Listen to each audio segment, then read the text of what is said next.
Santos do Fundão!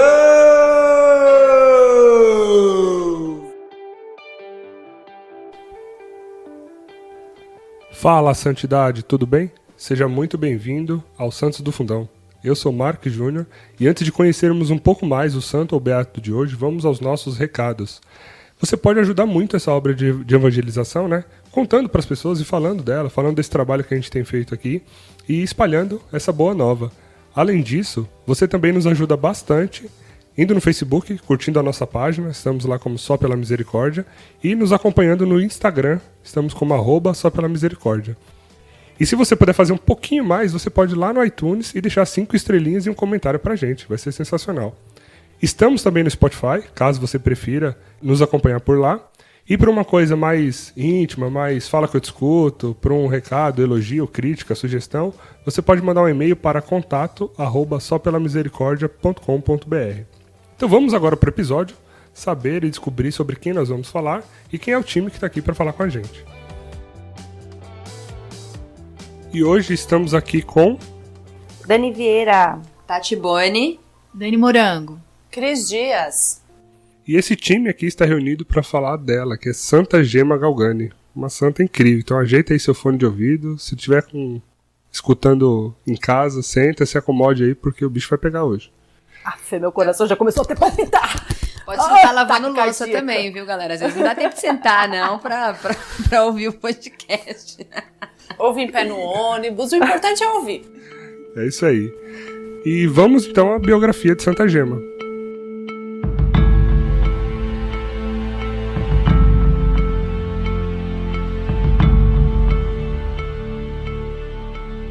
Ela nasceu na cidade de Lucca, na Itália, em 12 de março de 1878. É a quinta de 8 filhos. Aos 7 anos, ela perdeu a mãe em setembro de 1885 e ficou um tempo com uma tia, acho que materna, né? Mais pra frente alguém vai me corrigir se foi errado. Depois de um tempo, ela voltou e foi matriculada no colégio das Irmãs de Santa Zita, que, por curiosidade, fundado pela Beata Helena Guerra. Um dia a gente também vai fazer um podcast dela. E a primeira comunhão dela foi com 9 anos. Em 1897, ela perdeu o pai, quando ela tinha 19 anos, e faleceu com 25 anos de idade em 1903. Nossa, 25 anos até parece que não tem nada, né? Mas aguarde. Espero. Pois é. E aí agora a gente vai para esse momento de reflexão, trazer aqui para vocês, né, o que chamou a atenção ao conhecer Santa Gema. Vamos ver se a gente consegue selecionar algumas coisas de tantas que a gente conseguiu ler e absorver aqui, né? Então quem quer começar partilhando aí com a gente um pouco de como foi esse contato com Santa Gema? Então, a gente sempre fala que tem muitos santos que a gente fala sobre a questão familiar, né? Que começam lá na família. A Cris, que gosta de falar muito do contexto familiar. Adoro, amo. E uma das coisas, assim, estudando, lendo a biografia dela, uma das coisas que me chamou muita atenção, muita, assim, foi a questão da mãe dela. Gente, eu não sei nem descrever, essa mulher é uma santa não canonizada, porque ela realmente catequizou Santa Gema. Então toda a instrução, todo o conhecimento, todo o amor por Jesus foi a mãe dela que despertou primeiro. A mãe dela tem uma série... Eu poderia ficar aqui horas falando da mãe dela, mas eu não vou me estender tanto porque o foco é Santa Gema. Vamos fazer um podcast sobre a mãe da Santa Gema, gente. Então, só pra você entender o nível que é, né? Onde que começou tudo. Mas a mãe dela que teve todo esse cuidado de ensinar o amor por Jesus, de apresentar a Jesus, né? Pra Santa Gema e pros filhos também. Então ela catequizou a Santa Gema, preparou-a, tanto que ela não teve que fazer, que nem a gente faz todo dia, hoje em dia, né, catequese. A mãe dela que preparou ela em casa, a ponto dela poder ser crismada. E depois, posteriormente, fez a primeira comunhão, porque naquela época era invertido, né? Hoje a gente primeiro faz a primeira comunhão, depois a gente se crisma.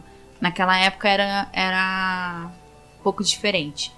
Então todo esse contexto ali da religiosidade de Santa Gema já nasceu ali com a mãe dela que plantou tudo isso no coração dela. E da família dela e tudo, mas Santa Gema de uma forma especial. Então foi um start que eu falei, gente, que mulher era essa, né? Que mãe era essa? Porque lá na biografia que eu li, o livro já descreve todas umas características da mãe, como que ela era, como se portava e tal. Leia depois, tá? Depois, se vocês quiserem mais detalhes de tudo que a gente vai falar aqui, eu já vou indicar que é a biografia Santa Gema Galgani, escrita pelo padre Germano de Santo Stanislau, que foi o diretor espiritual de Santa Gema. Eu gosto sempre de trazer alguma coisa assim para nossa realidade, né? E ouvindo a Dani falar sobre essa mãe, eu lembrei de um retiro que nós fizemos esses dias em que a pregadora dizia assim: a maior herança que nós podemos deixar para os nossos filhos é a palavra de Deus.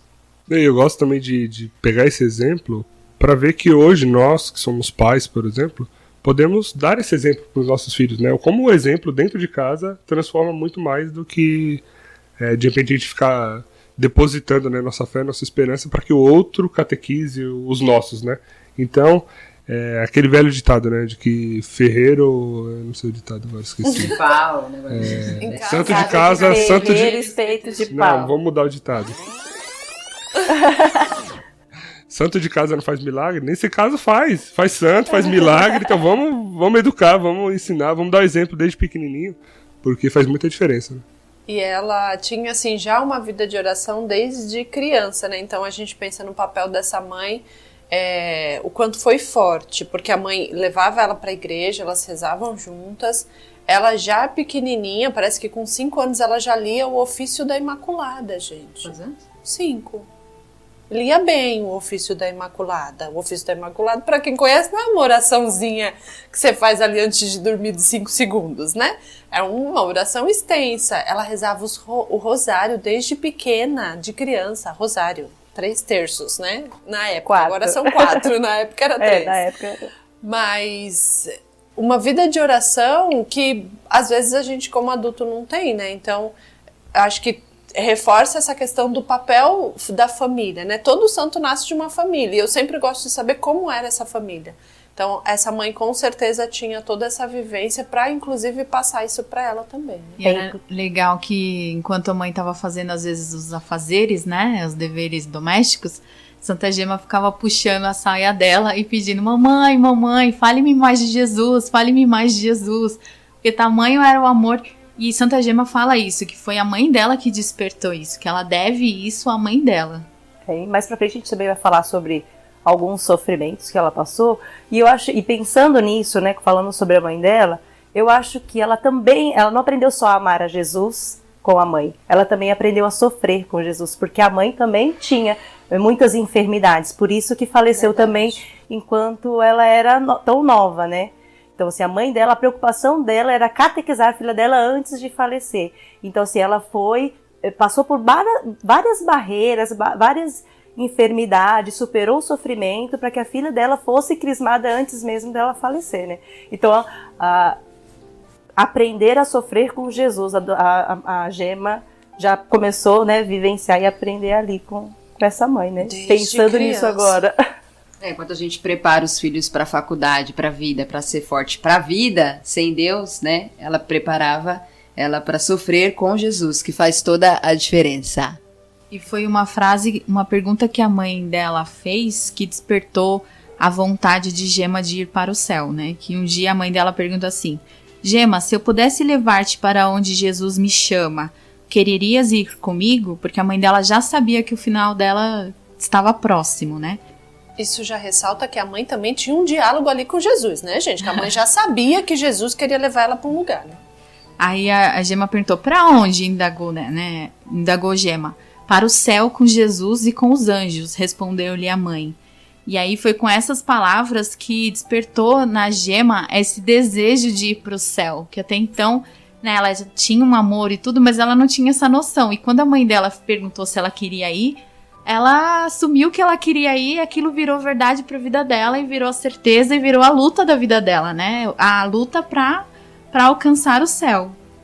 E um episódio liga muito bem com isso que você colocou, que, se eu não me engano, na primeira comunhão dela, no crisma dela, né, que ela ouviu de fato, claramente, a primeira vez Jesus, que foi quando ele fala, né: Gema, você me dá sua mãe, sem nenhuma amarra, você, com todo o desprendimento, você me entrega a sua mãe, Aí ela, com 7 anos, se eu não me engano, nessa época, ela responde prontamente, sim, mas só se você me levar também. E aí, claro que ele tinha todo um plano pra ela, ele não queria levar a gêmea e falou, não, eu quero só a sua mãe. Você me dá a sua mãe? E ela, naquele momento, dá o sim dela e fala, sim, eu te entrego a minha mãe e vou seguir a minha missão aqui, né? Já que não é a hora de eu estar junto com ela. Mas imagina 7 anos, né? Olha a pergunta que Jesus faz para a menina de 7 anos, né? Não, Você mas me dá aí, sua mãe? só pra complementar. Gente, desculpe. Vocês não estão entendendo. Ela tá muito Eu tô empolgada muito com esse empolgada livro, gente. porque o livro é demais e essa santa pra mim significa muita coisa. Então, eu tô meio eufórica. Me perdoem.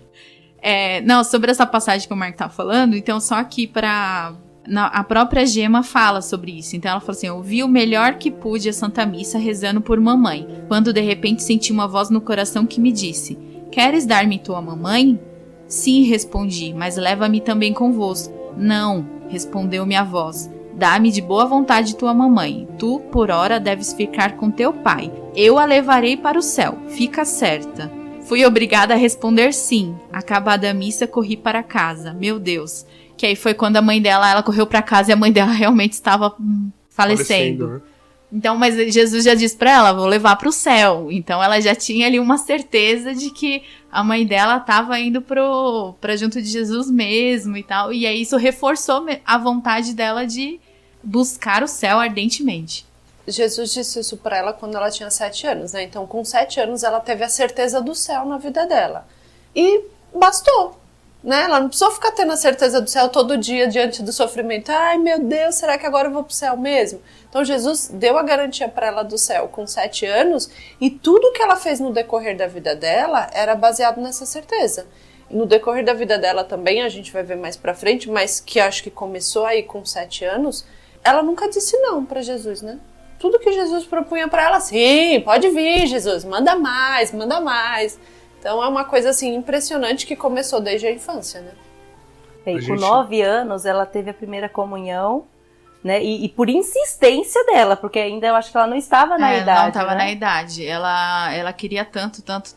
Ela venceu lá o reitor da época lá, de tanto insistir que ela queria Jesus, ela queria receber Jesus, e aí, tá bom, menina, recebe Jesus. Então, e ela tinha o preparo, né? Ela tinha o conhecimento, a mãe dela realmente instruiu ela muito bem. Então, por ela ter o preparo, o conhecimento, já tá ali insistindo tanto que ela queria Jesus, aí ela acabou conseguindo. E não foi só uma insistência verbal, né? Refletia na vida dela em si, não foi né? birra, né? Não era uma birra e tal. Porque assim, na escola, né, que era tipo um internato, ela já era, o pessoal fala que ela já era luz, já era humilde. Ela era a alma do... O pessoal fala que ela era a alma da escola. Ela já fazia diferença, a presença dela já fazia diferença. Então não era só uma questão de falar, né? Ela já fazia diferença na própria presença mesmo. Imagine um colégio com várias crianças e ela será a alma do lugar, né? Quanto isso é forte, porque o quanto ela deveria ter um sentido ali, né? O quanto a presença dela de fato fazia diferença. O quanto o testemunho dela era muito verdadeiro, né? Porque pra você ser reconhecido como a alma de um lugar, tem que transbordar, né? As pessoas têm que ver de longe, assim, não é um negócio que, eu fiz um dia e ajudei alguém e aquilo. Não, assim, vai muito mais além, né? E tudo isso que a gente falou até agora, chegando ali aos 7, 9 anos dela, né? Parece que a menina... Não, parece que nasceu com DNA diferente, né, gente? Então, se você quiser ganhar um prêmio Nobel, tenta achar qual o gene lá do Santos que tem essa chavinha aí, porque, é impressionante. Um checklist assim, pra ser santo o que precisa, né? Porque depois da gente estudar alguns santos, eu vejo que eles têm algumas coisas em comum, né, gente? Tem umas palavrinhas que sempre marcam, né? Antes da hora, né? Fazer a primeira comunhão antes da hora. Tem ali um papel fundamental da mãe na educação cristã religiosa. Então vamos fazer um checklist aí. Obediência, palavra-chave, né? Obediência, sim pra tudo. Ah, tá, mas a gente vai falar um pouquinho dessa questão da obediência, que não era tão simples assim, aí a gente pode se identificar um pouquinho com ela. Obrigada, Dani.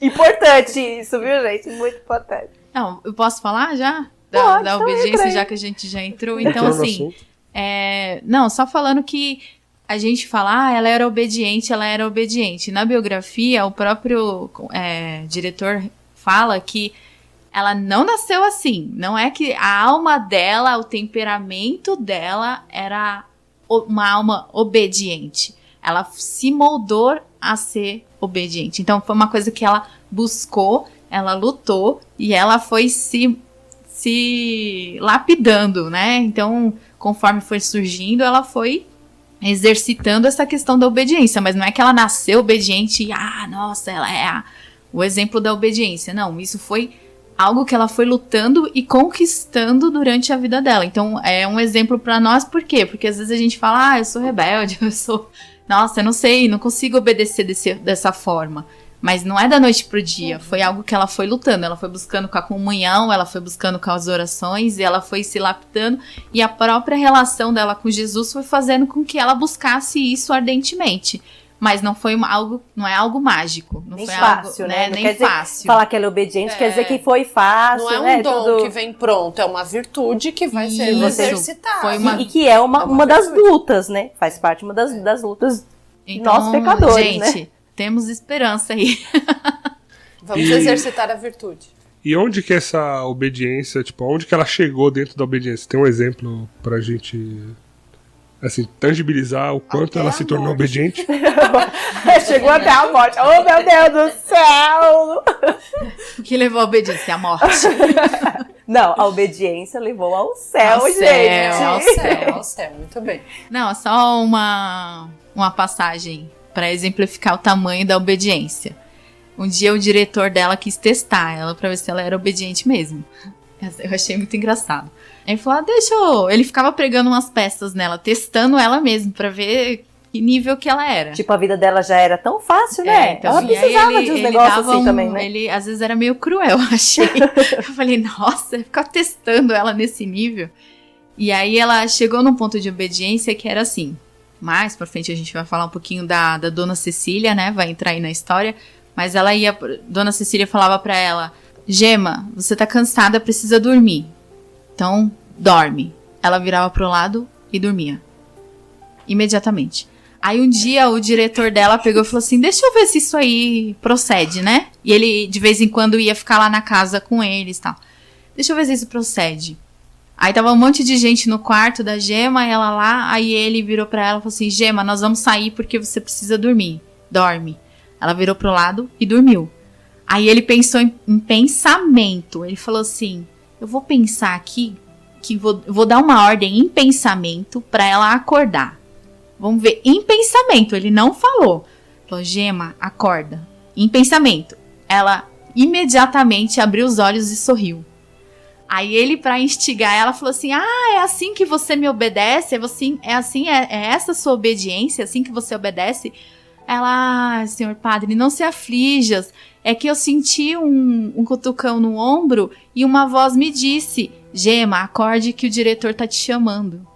Ele não verbalizou. Ele ficou no pensamento. O anjo dela falou pra ela que o diretor tava chamando ela e ela acordou. E aí, o que você acha de uma pessoa que obedece pensamento? Fala pra mim. Não, Acho absurdo. Eu acho santo. Obedece pensamento é boa. outro nível é que, assim, às vezes a gente vai falar um pouquinho também, ela entrava em êxtase. Às vezes, assim, ia pra missa, comungava, entrava em êxtase. Aí, pra não passar alguma dificuldade, assim, as pessoas não se escandalizarem com aquilo, a Dona Cecília ficava um pouco preocupada. Aí um dia a Dona Cecília falou com Jesus, se é da tua vontade, então deixe que ela me obedeça, né? Que eu vou falar pra ela acordar. Aí Jesus permitiu. Então toda vez que ela entrava em êxtase na igreja, qualquer lugar que ela não podia entrar, a Dona Cecília, vamos, Gema, levante, vamos embora. Na hora, ela tava em êxtase lá no céu, ela olhava como se nada tivesse acontecido, levantava e ia embora. Ainda que ela quisesse ficar rezando, ainda que ela estivesse ali com Jesus no paraíso, ela acordava, abria os olhos e seguia. Igual a gente, obediente, né? O nosso despertador, né? Acorda, Sempre, vai lá, olhar o Ninguém menino. ninguém precisa saber que o despertador tem 7 programações, né, pra acordar. O que você quase joga ele na parede, né? Pra você sair da sua caminha gostosa. Igualzinho a gente. O exemplo é quem aqui já não tava na rua quando os pais iam lá na rua gritar, né? Entra, menino. Você falava, já vou. Espera Entra, meia menino, hora. vou daqui a pouco. Meu, era na 8ª vez, né? Com chinelo quando a mãe tava com o chinelo na mão já na rua. Não, e essa aqui, só pra terminar, gente, eu vou falar desculpe. Da obediência, mas que nem eu falei, às vezes Jesus, o anjo, o diretor, todo mundo começava a dar uma cutucada nela pra ver até que ponto ela obedecia, né? Então, tem uma frase aqui que fala que Jesus falava pra ela: se não obedeceres até o sacrifício, dizia-lhe Jesus, entregar-te-ei nas mãos do teu inimigo. E aí, se não te vences, dizia o anjo, para cumprir prontamente o que te é ordenado, não aparecerei mais na tua vida. Então, tipo, tinha umas ameaças aí também, ó. Filha, anda na linha, obedece, porque senão a gente não aparece mais pra você. Mas isso eles faziam pra testar mesmo, pra dar uma mortificada na alma dela, né? E não é maldade e tal. Tinha um propósito de Jesus, porque era pra lapidar aquela alma. E o quanto... Eu tô em choque, assim, com a história dela, gente. Eu não consegui ainda voltar ao normal, não. Jane, volte ao normal agora. Tá difícil. Obedeça! Seja Obedeça! O quanto ela levava a sério a vida dela espiritual, né? Ela não brincava com as coisas. Então, a partir do momento que ela ouve essa história, né, de Jesus falando, se você não obedecer, eu vou te entregar ao inimigo. Gente, ela levava isso a sério. E não levava a sério, imagino eu, assim, como imaginando que era até um teste ou alguma coisa. Não, mas era a salvação dela que estava em jogo, né? Esse desejo dela de sofrer sempre mais por Jesus e de amar sempre Jesus, amar, amar, amar, ao extremo. Aquilo que a gente considera o extremo, para ela estava dentro do cotidiano dela, né? O medo de perder Jesus, né? Porque ele diz assim, que não vai aparecer pra ela, não vai falar com ela, né? Então esse medo de perder Jesus, essa intimidade, esse amor. O amor era tão grande que ela falou assim, eu quero essa pessoa pra mim, perto de mim, eu quero morar com ele. Então esse medo que a gente pode relacionar ao temor a Deus, que fazia ela ter essa obediência, essa parada toda que eu tô super impactada aí. Gente, tá demais. A gente ri de nervoso, tá, gente? A gente tá dando risada, fazendo piada, porque o negócio é tão assim, né? É um outro nível, né? E a gente tá rindo, fazendo pra tentar ficar mais leve, mais entendível e mais próximo da gente, né? Porque é outro nível, né? Trazendo pra nossa realidade.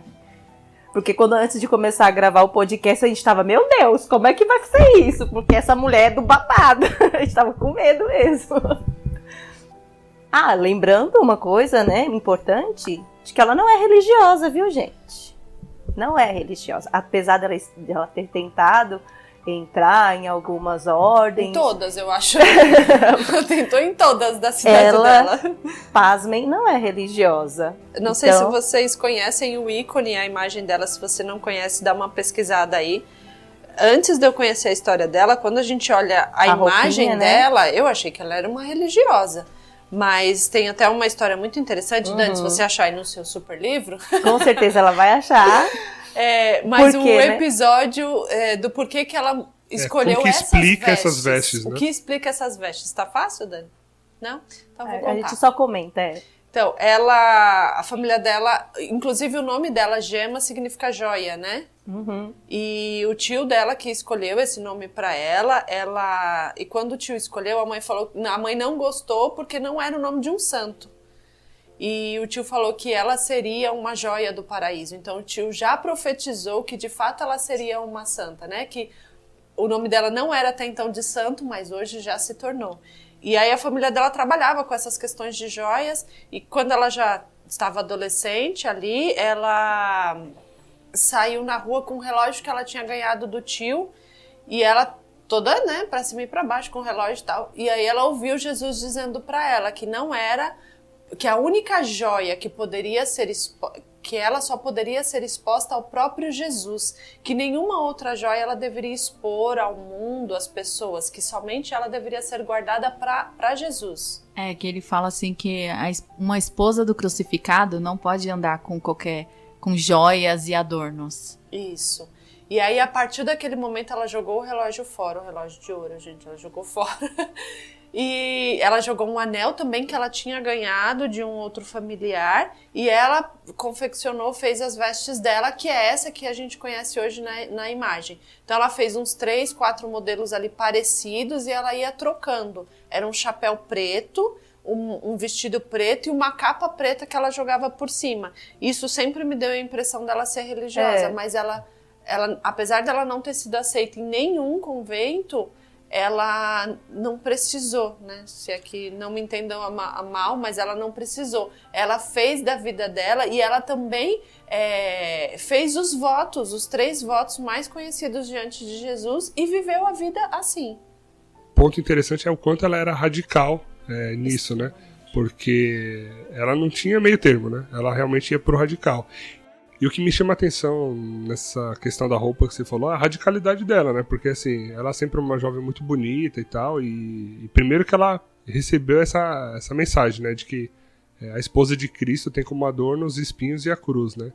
E aí joga o relógio fora, muda completamente, e ela fez várias roupas, várias iguaizinhas, todas elas pretas, manga comprida até o chão, assim, para realmente não se mostrar, não mostrar o corpo, e foi de uma radicalidade que para todo lugar que ela ia, podia estar dentro de casa, ou ela poderia ir numa festa, sei lá, num casamento, ela iria com a mesma roupa. Então, isso me chamou a atenção, até porque nessa radicalidade, teve um outro episódio que ela estava andando pelas ruas de Luca, né, e ela sempre muito bonita e tudo mais, e um rapaz meio que, se interessou, né, por ela, assim, meio que foi acompanhando ela, assim, na calçada, e aquilo chocou tanto ela que quando ela chegou em casa, ela falou, eu não vou sair mais de casa. Pô, se a minha beleza, né, chama essa atenção e atrai esses olhares que eu não quero, então eu não vou sair de casa para que ninguém, nenhum homem olhe para mim. Então essa radicalidade dela também foi muito marcante. Não, então falando da radicalidade dela, também tem outra questão que tá ali perto, né, correlacionado, que é a questão de apego, né? Então ela, em determinado momento da vida, sofreu várias perdas, né, inclusive financeiras, então ela chegou a um ponto de não ter nada, não ter dinheiro, não ter roupa, não ter comida, não ter nada, ela depender mesmo das pessoas. Mas ela não achava isso um sofrimento tão ruim, que pra ela era bom, que ela praticava o desapego. E isso era algo que ela buscava também, ser desapegada de tudo, de sentimentos humanos, de afetos, de coisas materiais. Então era algo que ela lutava muito para ter também, né? Todo esse desapego. E um momento que eu achei também muito interessante, que eu falei, nossa, Jesus não perdoava, hein? Que era um dia, ela tinha o santo de devoção, né? A gente, né? Alguns tem, alguns não tem, mas a gente tem aquele santo que a gente simpatiza mais. E ela tinha São Gabriel das Dores. E um dia alguém deu pra ela uma relíquia, que era um dente de São Gabriel. Que relíquia, hein, gente? A gente tem um pedacinho que tocou não sei o que lá do osso da pessoa. Então, um pedacinho da roupa, ela tem o dente. ela ganhou o dente. Quem perder dente, me dá. Vai que vira santo, né? Pode deixar que eu te dou o meu e você guarda. Se um dia eu virar santo, você já tem relíquia. Eu vou ter que arrancar alguns ali nesses dias. Então, e aí ela ganhou, e aquilo pra ela foi, assim, né, deixou ela muito feliz, porque era um santo que significava muito pra ela e tudo, então ela carregava aquele dente com ela, né, ali dentro, na roupinha dela lá, ela carregava sempre com ela. E um dia ela falando com Jesus sobre essas questões de apego, desapego e tal, aí ela, ainda bem que isso é algo que eu acho que já consegui vencer, né, Jesus? Tô bem. Jesus pede o Aí dente, Jesus- me dê o dente. Então, aí Jesus só falou assim, e aquele dente lá? Aí ela, mas Jesus, aquele é uma relíquia, é do santo, não sei o quê. Então, né, Gema? Jesus só falou assim, então, né, Gema? Aí ela, ai, Jesus, você vai lembrar de cada coisa. Porque não passou nem... E aí eu fiquei imaginando, eu falei, não passa gente, nada. qual o nível de apego? A gente tem uns apegos com algumas coisas que a gente nem percebe. E ali, querendo ou não, ela tava praticando... Era uma relíquia? Era um objeto religioso? Era, mas era um objeto que ela tava com um tipo de apego. E Jesus não perdoou, não. Eu falei, nossa, morri quando eu li essa parte. Tipo, ele queria o desapego total. Total. Mesmo, né? Total. E essa Completo. parte aí eu quero falar, porque Jesus disse pra ela que ela iria sofrer muito, né? Que você comentou da pobreza, da miséria e tal. Gente, depois que o pai dela morreu, que a mãe morreu, que o irmão morreu, que todo mundo morreu, e aí entrou a dona Cecília na vida dela, que a gente comentou, foi uma senhora que entrou para tentar ajudá-la e cuidar um pouco dela. Gente, ela viveu a miséria total, tipo, como pessoas que hoje a gente vê na rua que não tem nada, que não tem casa, não tem o que comer, porque ninguém dava nada para ela também, né? Por vezes ela passou a ser considerada até como louca, possuída pelos demônios e outras coisas. E Jesus avisou que ela iria passar por tudo isso, que ela não seria acolhida por ninguém. Pensar que ela conviveu aí com grandes santos, que frequentou escola, tudo, e ela não foi acolhida por ninguém diante dessa situação. E tudo bem, ela disse sim. E olha só, né, que na infância dela a gente falava que ela era a alma da escola. Então, assim, as pessoas já conheciam ela, né? Tipo, por que não acolhe aquela menina que era a alma da escola? Não, né? É aquela história, né? De quanto você tá bem, eu tô perto de você. Mas o negócio começou a andar mal pro seu lado. Tchau, amiga. Né? Como isso às vezes acontece. Né? A gente só fica perto das pessoas quando elas estão bem, quando elas estão iluminadas. Quando nos interessa, né? Quando nos interessa, né? E assim, cadê que alguém, né, que achava que ela era alma, que ela era exemplo, acolheu ela, acolheu, né, depois que ela cresceu? Sumiu, desapareceu, todo mundo. E ela passou por um turbilhão de coisas, né? Porque em dado momento, acho que ela estava já com 19 anos para 20 anos, ela teve uma doença. Ela foi acometida por várias doenças também, né? Mas ela teve uma doença muito, muito forte na coluna, que inclusive chegou a impossibilitar ela de andar, né? Então ela ficou de cama, ela tinha uma dor muito forte também, então ela não conseguia sequer andar. E aí o médico falou que ela tinha que usar uma cinta de ferro para manter a postura da coluna, uma coisa bem dolorida, bem pesada, assim, né? E ela tinha uma amizade muito forte com o anjo da guarda, né? O anjo da guarda tava o tempo todo com ela, top. 100% ali, lado a lado, ela via, conversava, bom dia, boa noite, então era aquela coisa, né? Certa vez, passando por tudo isso, e o pessoal já tinha desacreditado ela, era uma coisa muito grave, era uma doença rara na coluna, e aí o anjo da guarda dela falou assim, você quer ser curada? Então vamos rezar comigo, vou rezar com você para que você se cure, né? E ela chega a fazer uma novena e foi curada. Então ela passou a ser reconhecida na cidade como a menina do milagre. Foi nessa história aí que o amigo dela do céu visitou ela, não foi? O Gabriel? O santo Gabriel? Acho que foi. Acho que foi. Foi ele que também falou, reze pra Santa Maria... Faça a novena da Santa Maria Margarida. De Alacoque. Eu sou uma das pessoas que mais fala no podcast pra gente ser amigo dos santos, né, gente? Quando eu fiquei sabendo dessa parte, eu falei, Jesus amado. Porque a gente fala da amizade com santos, imagine o seu santo amigo vir te visitar como esse Santo Gabriel veio. E o Santo Gabriel falou, eu vim pessoalmente te visitar. Eu falei, caramba, meu, né? Então, faz sentido, sim, a gente ser nós sermos amigos dos santos. De fato, Deus pode sim enviá-los para nos visitar no momento que a gente estiver precisando ou passando por alguma situação específica daquele santo, né? Eu penso. Mas, e ele vem então, né? E aí quando ele vem, a gente vai cumprir o que ele está pedindo.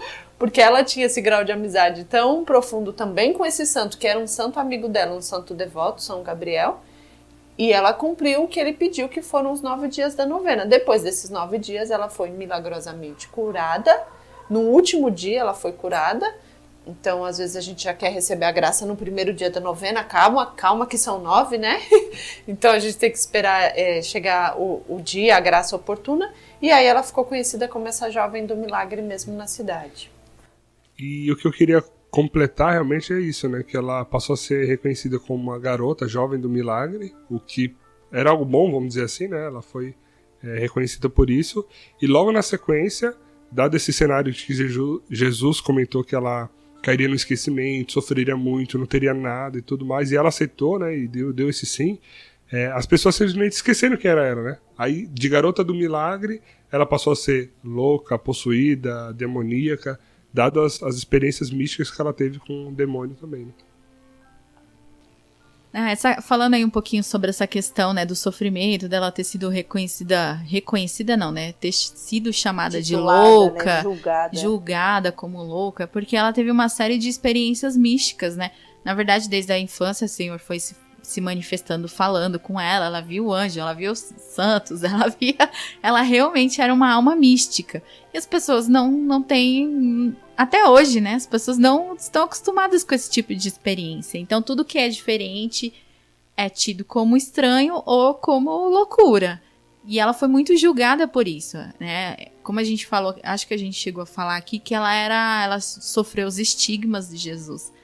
Não era sempre assim, uma chaguinha ali e um negocinho ali, não. Ela foi uma das poucas santas que teve as 5 chagas, a manifestação das 5 chagas de Jesus, né? Então isso não é pouca coisa. E isso trazia era uma experiência tão avassaladora que aos olhos de quem via, aquilo lá era assustador, porque tinha assim, vertia sangue das chagas, ela sentia as dores do Senhor, então era uma experiência muito profunda, e isso assustava as pessoas, né? E aí, assim, uma das questões que, uma passagem que ocorreu para que as pessoas duvidassem dela mais ainda, é que assim, ao longo de toda a vida, a Gema teve os confessores, né, e procurou sempre uma direção, até para entender um pouco daquilo que acontecia com ela, se era de Deus ou não, porque ela tinha essa preocupação. Ela tinha preocupação se isso não era alguma coisa também do demônio, porque ela queria sempre estar ali junto de Deus, então ela procurava sempre estar se confessando, sempre estar ali em dia com os sacramentos. E determinada vez, um dos confessores, diretores, quis pôr à prova ela e chamou um médico para que pudesse ver a cena, porque os estigmas dela se manifestavam sempre de quinta para sexta-feira, toda semana. Então ele queria colocar ela à prova e chamou um médico para isso. Só que nesse dia Jesus falou para ela que não ia se manifestar, ela não ia ter as chagas, porque não queria que almas profanas vissem aquela manifestação. Então, quando o médico foi lá, não teve chagas, não teve cicatriz, não teve nada. E isso foi um motivo de que as pessoas acharam que ela era louca, de que ela estava mentindo, de que estava inventando. Então, foi aí também que fortaleceu todos os rumores sobre a sanidade mental dela. Porque Jesus falou que não ia se manifestar para almas profanas. E essas experiências místicas, né, falando disso, ela via Nossa Senhora, ela tinha uma relação muito íntima com o anjo da guarda, também o anjo da guarda passeava com ela na rua, né, como se fosse assim, um amigo, tal. Encontrava Jesus muito flagelado também às vezes, mas ela também tinha a visita do demônio, do inimigo, né? E Jesus, Deus permitia que o demônio tocasse nela, a humilhasse, né? Ela via ele e muitas vezes tinha luta, mas ele sempre fugia diante, né, da obediência, da entrega dela a Deus e do poder de Deus, a proteção de Deus e de Nossa Senhora na vida dela. Isso daí também, o demônio também saía nesses momentos. Então assim, ela teve uma vivência, gente, muito... Como que a gente pode dizer, né? Intensa, extraordinária. E aí a gente fica pensando assim, gente, é muito longe da nossa realidade isso, né? Aí como que, assim, essa entidade foi chamada para todo mundo, mas como que eu vou ser santo a esse ponto, né? Mas eu fico pensando assim, todas as vezes, quando ela, e pensando nela, na Santa Faustina, na Maria de Jesus crucificado, Jesus muitas vezes colocava o sofrimento para elas, pedir em intenção pelos pecadores, pelos erros da humanidade. Então, assim, Jesus prepara essas pessoas para ser Ele aqui na Terra, porque Ele não pode pagar de novo pelos nossos pecados, né? Ele já pagou uma vez, já comprou os nossos pecados. Mas nós somos tão pecadores e Jesus é tão misericordioso que Ele coloca pessoas para rezar por nós, para se doar por nós, assim como Ele. A gente fala, né, que essas pessoas não viraram santas, elas já nasceram santas. E no caso de Gema especificamente, esse foi exatamente o pedido de Jesus para ela. Na verdade, não foi nem algo que a gente hoje pode reconhecer, porque de fato dá para reconhecer facilmente, mas assim, Jesus pediu para que ela fosse outro Cristo na Terra. Por isso que ela sofreu tudo que ele sofreu. Ela chegou a sofrer o flagelo, por exemplo. Então, isso de maneira mística também. O corpo dela estava com todas as marcas, as cicatrizes que Jesus teve no flagelo. Ficava aberto, assim. Santa Cecília comentava que, em dado momento... Dona Cecília comentava... Dona Cecília é a moça que acolheu a Gema. Exato. A Dona senhora Cecília... que cuidava da dela, dela, que foi como uma mãe adotiva para ela, né? Depois de toda... que ela entrou na pobreza, perdeu tudo, foi Dona Cecília que acolheu ela na casa dela e cuidou dela desde então. E se ela comentando que em dado momento esses flagelos eram tão graves, assim, você via, tipo, os ferimentos abertos, que teve um dia que ela comentou de tipo, ver o osso do braço de Santa Gema com aquela ferida aberta, sangrando e tal. Então, esse foi o pedido de Jesus pra ela, cara, ele ia sofrer tudo que ele sofreu pra expiar os pecados do mundo. Então, só reforçando, gente, ela tinha a manifestação das chagas, então, dos espinhos, do peito, das mãos, dos pés, dos joelhos. E tinha também, em determinado tempo, ela sofreu o flagelo. Então, ela, quando entrava em êxtase, ela começou a sentir o sofrimento. E todas aquelas chicotadas que Jesus levou, todos os ferimentos que Jesus teve, se manifestaram na carne dela também. Então, ela tinha isso. E aí, só voltando um pouquinho na obediência, né? Ela ficou um tempo sofrendo todos esses flagelos e toda a questão das chagas. E o confessor dela começou a achar que não era legal esse, digamos assim, vou usar entre aspas, tô fazendo aspas aqui, espetáculo. Então ele proibiu ela de ter a manifestação visível. Então, Jesus obedeceu, Jesus obedecia, ele acatou ali a ordem do confessor e parou de dar as manifestações visíveis, ou seja, o sangue. Mas ela continuava sentindo todas as dores e todos os sofrimentos da flagelação e dos estigmas, que para ela era 1000 vezes pior, porque no livro até descreve que quando vertia sangue, ela sentia um certo alívio, mas quando deixou de ser visível, aquilo trazia um sofrimento ainda maior para ela, porque era só na alma. Então ela sentia todos aqueles sofrimentos na alma.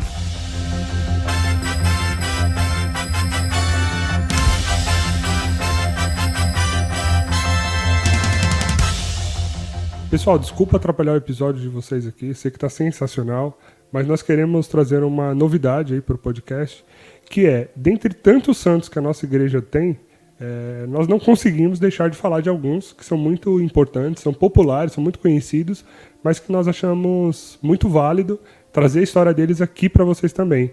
Então, ao longo do ano, vocês vão ver aí que vai sair alguns episódios de santos conhecidos, então não estranhem, tá? Não serão santos do fundão, mas são santos com uma história de vida muito interessante que vai ter muito a nos ensinar também. Então fique ligado aí e acompanhe esses santos também. Quando você vê a marquinha lá, edição especial, é algum santo conhecido, então não perca.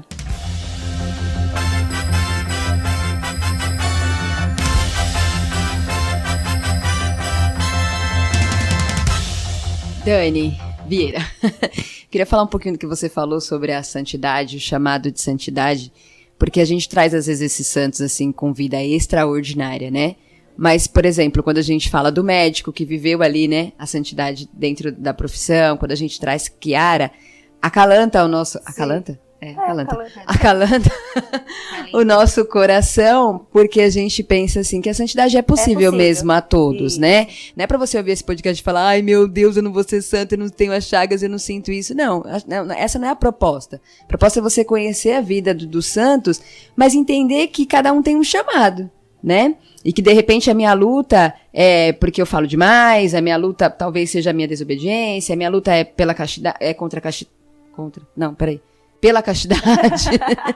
E aí é cada um, né? O que Deus tem te chamado, o que Deus quer de você, o que você pode dar mais, contra o que você tem que lutar. Seu sofrimento às vezes não vai ser dores físicas, mas de repente é uma humilhação que você está passando, então não é para se desesperar, mas se apegar. O que Santa Gema pode te ensinar? Algum ensinamento da vida dela você vai tirar, né? O que cada santo pode te ensinar. Eu acho que a proposta é essa. Sim. Aí dá o alívio. Sim, a gente pensa justamente nisso. E assim, quando a gente começou a ficar desesperado lendo a vida da Santa Gema, eu acho que o discernimento mesmo que Deus traz é isso, que ele coloca essas pessoas na Terra para interceder por nós. E nos ensinar, assim, como lidar. Então, por exemplo, uma das coisas que quando eu comecei a conhecer Santa Gema e pude entender, pesquisar, mesmo antes da proposta desse podcast, eu já tinha lido a respeito.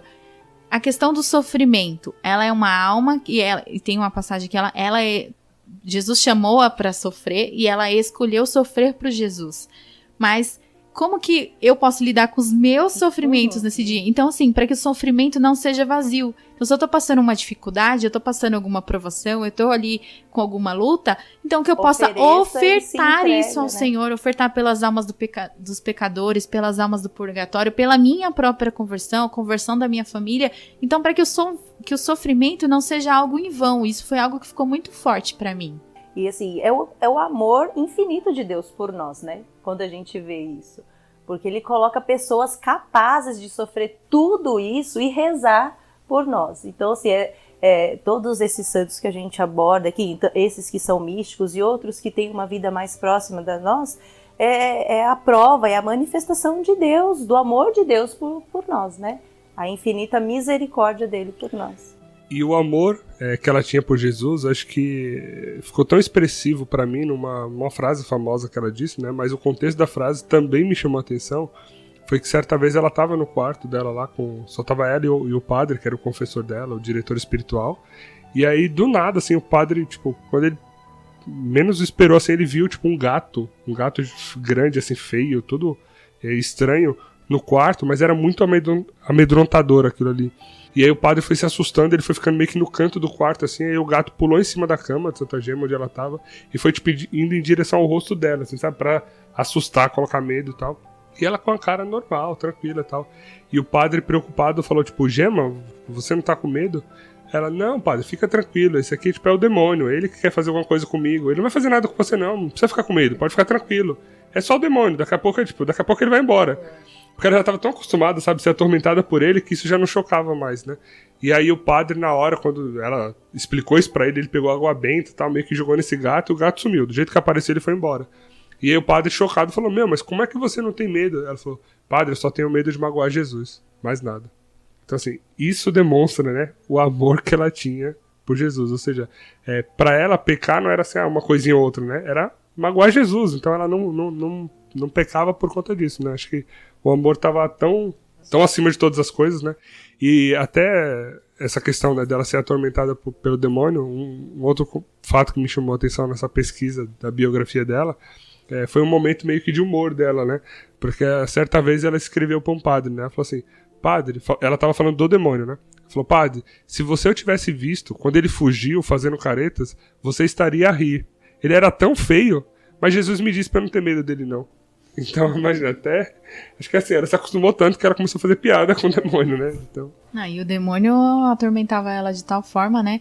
Tenho que citar o fato conhecido já por todos, mas que eu falei, nossa, eu li um pouco melhor agora, falado pelo escrito, né? Pelo próprio diretor, e aí eu falei, caraca, que é a questão do diário dela, né? Então, Gema tinha o hábito de escrever, né, o confessor dela tinha, porque ela tinha o confessor e o diretor, tá, gente? Por isso que a gente fica falando confessor, diretor. O confessor tinha pedido pra ela escrever o diário. Só que o diretor dela, o diretor espiritual, ele não via com bons olhos. Então ele achava que isso era perda de tempo. Ele achava que a pessoa ficava se engrandecendo, escrevendo ali. E aí ele pediu pra ela parar de escrever. E aí depois ele refletiu, né, viu que não, que na verdade, quando ele leu que Gema costumava escrever, ele viu que ali tinha uma grande oportunidade de evangelizar as pessoas. Então ele ficou pensando em meios, em formas de fazer ela retomar os escritos, porque Gema era muito humilde, então ela tinha muita vergonha. Se ele falasse para ela escrever porque isso ia ajudar outras pessoas, ela não ia querer. Então ele fez lá todo uma artimanha dele lá e conseguiu fazer com que ela retomasse as escritas. Não era algo simples para ela, né? Ele falou, o argumento que ele usou, ele falou assim, Gema, volte a escrever, escreva todos os pecados que você já fez na vida toda, porque eu quero saber com que tipo de pecador eu tô lidando. E isso mortificava muito ela, porque ela falava, mas isso vai servir para quem, né? Eu ficar falando. Só que nessa de escrever os pecados, ela acabava escrevendo a vida dela e as experiências que ela tinha tido. Então isso que era o rico e que o padre achava que era importante. Aí, enfim, ela terminou lá, escreveu mais de 100 páginas e entregou para Dona Cecília, que estava incumbida de entregar pro diretor dela, né? Aí Dona Cecília guardou na gavetinha lá, num determinado lugar, guardou lá e ok. Um determinado dia, a Gema estava em casa e viu o demônio com o livrinho lá, com o caderninho, saindo rindo da cara dela, tipo, ha, ha, ha, e saiu fora com o caderninho na mão. Ela achou aquilo estranho, mas ela contava tudo pra Dona Cecília, contou pra Dona Cecília. Que um tempo depois deu um estalo e falou assim, deixa eu ver mesmo, né, se esse caderninho ainda tá onde tava. E não estava, o caderninho tinha sumido, porque o demônio realmente tinha pegado o caderninho. Aí Dona Cecília falou com o padre Germano, que não estava em Lucca, estava em peregrinação em outro lugar, no túmulo de São Gabriel das Dores. Ele se encontrava lá em peregrinação, onde está o túmulo de São Gabriel das Dores. Quando o padre ficou sabendo, ele ficou pensando, nossa, mas que perda irreparável, né? O que a gente vai fazer? O que vai acontecer? Aí ele teve a inspiração divina de exorcizar. Então lá a 700 quilômetros, sei lá onde ele estava, ele pegou a estola, pegou a água benta e fez um exorcismo no capeta, ordenando que ele devolvesse o livrinho onde quer que ele estivesse. Imediatamente o livro apareceu na casa.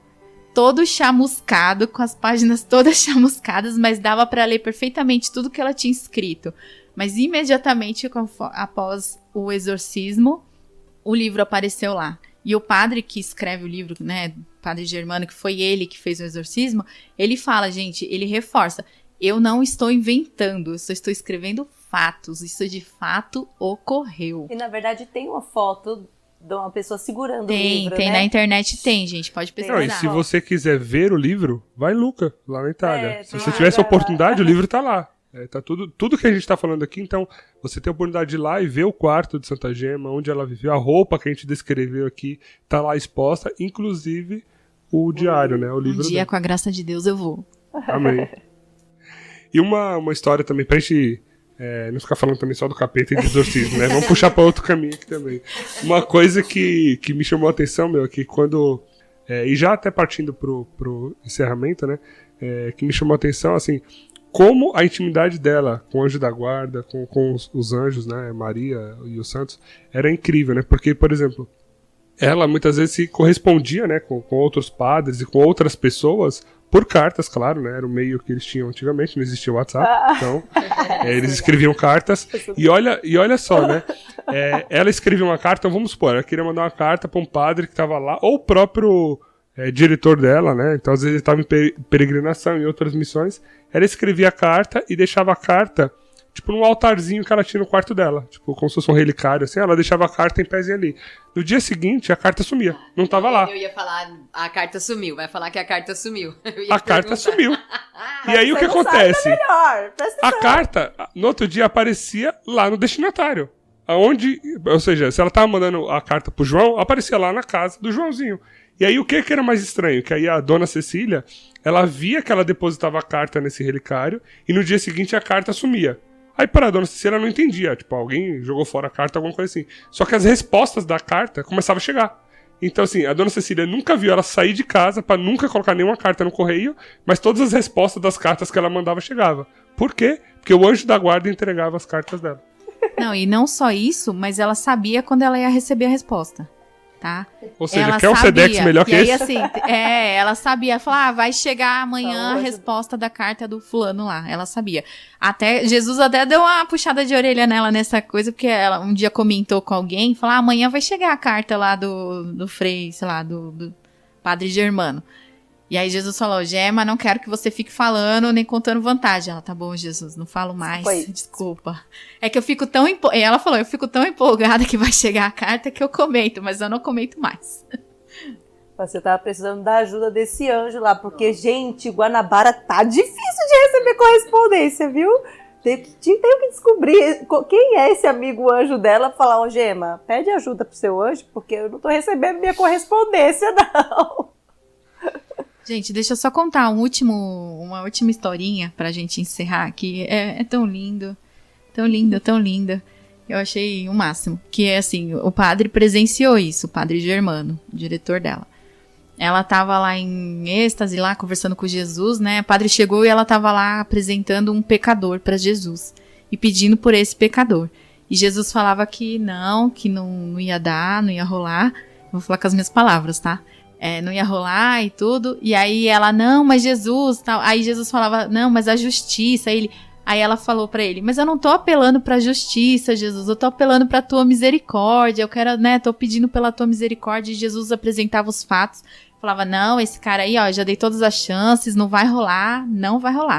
E ela, não, e ela insistindo naquele embate, naquela coisa com Jesus. Jesus falou todos os pecados que o cara tinha feito, e aí Gemma insistindo. Aí ela parava um pouquinho. Ela era muito inteligente, gente. A gente não reforçou isso, mas ela sabia francês. Era poesia, música. Todas as habilidades ela tinha e ela não se vangloriava disso. E aí ela, ardilosa, né? Ali tinha as artimanhas, parava um pouquinho, pensava e argumentava com Jesus. Parava um pouquinho, pensava e argumentava. Chegou um ponto que Jesus não cedia e ela já estava meio sem argumento. Aí ela parou um segundo, aí ela teve a brilhante ideia. Ela falou, então tá bom, Jesus.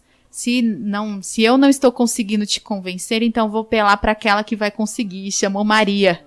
Nossa, aí Aí é golpe baixo, né? Aí, né, gente, quebrou Jesus, não tinha como, né? Pede a mãe que o filho atende. Ela é advogada estagiária, aí ela mandou chamar a chefa, né? Então, aí não tava rolando, né? Aí ela chamou Maria. Imediatamente depois disso, aí Jesus perdoou o cara, tal, então tá bom, vamos lá, perdoou. Imediatamente bate na porta um homem, em prantos, chorando, perguntando se ali tinha um padre, porque o padre Germano estava lá presente, para se confessar. E era o pecador que Gemma tinha acabado de interceder. Ele chegou imediatamente após essa intercessão toda, esse embate todo, ele chegou lá para se confessar. E aí o padre Germano até escreve no livro que ele falou todos os pecados que Jesus tinha dito e esqueceu de um que eu lembrei ele. Foi isso que a gente estava comentando, né? Da importância de ter esses santos para rezar por nós também. Eu falei na hora, Gemma, reza por mim, reza por mim. Excelente, gente. Então, assim, tentando resumir um pouco aqui do que a gente falou, né? Santa Gemma, então, teve essa vida extraordinária, né? E o que acho que vale a gente pegar muito pra gente é se esforçar, né? Pra ser obediente naquele nosso chamado, como a Tati bem colocou, né? A gente não precisa ser igual a Santa Gemma. A gente precisa aceitar a nossa missão e fazer o melhor com aquilo que Deus nos chamou, né? Interceder também, né? Ou seja, a vida de Santa Gemma, enquanto outro Cristo aqui na Terra, foi rezar pelos pecadores, sofrer pelos pecadores. Então, assim, não deixe seus sofrimentos, suas situações do dia a dia em vão, assim, oferte isso, sabe? Quantas almas do purgatório você, até o final da sua vida, pode ajudar a aliviar esse sofrimento que elas estão lá? Ou até quantas almas podem sair do purgatório e chegar ao céu com a tua intercessão, né? Então, não deixe de interceder por aqueles que estão lá. Não precisa ser só da família não, tá, gente? Tem tanta gente lá, a gente pode rezar por todo mundo. E se aproxime de Santa Gemma. Nossa, assim, a gente partilhando um pouco até antes de começar a gravação, né? Foi algo que realmente espantou tanto a gente, né? Porque uma jovem faleceu aos 25 anos, teve uma vida tão intensa, assim, de amor e de entrega a Deus, que isso escandaliza um pouco, né? Porque, realmente, quando não é tão algo do dia a dia, isso meio que choca. Mas então é isso, a gente quer deixar pra você mais uma santa aqui, pra que quem sabe você vire amigo, uma pessoa para que você peça a intercessão dela e que, se espelhando nela, interceda pelos outros também. Amém? Isso aí. E para encerrar, é bom destacar que a vida de santidade é só pela misericórdia!